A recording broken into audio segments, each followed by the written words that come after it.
سڵاو هاوڕێنم کاتتان باش جەژنتان پیرۆز هیوادارم زۆر باش بن. لەم ڤیدیۆ زۆر بە کورتی باسی هەواڵێکتان بۆ ئەکەم کە لە سەرەتای ئەم مانگە بڵاو بۆتەوە.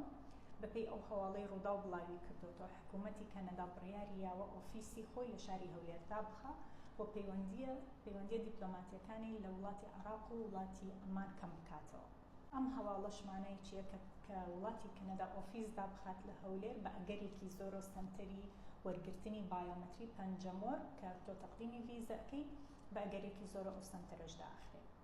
ئەگەر ئەم سەنتەرەدا بخرێ ئێمە بچین بۆ کوێ پەنجەمۆر بکەین.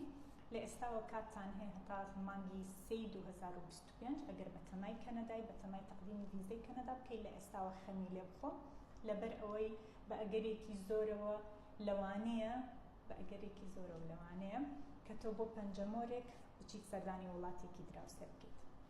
ئەم بڕیارە مانگی 2025 مانگی ساڵی 2025 جێبەجێ ئەکرێت.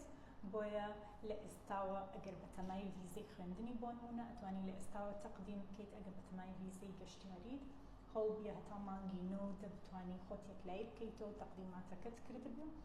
ئەگەر ڕەفزی شوەرگریت لە تەقدیماتی ڤیزەی کەنەدا گرنگ ئەوەی تۆ پەنجەمۆرت کردووە لە بەرەوەی پەنجەمۆر هەتا 10 ساڵ ئەمێنێ لە ناو سیستەمەکەیان بۆیە ئەو کاتە تۆ کێشەت نابێت.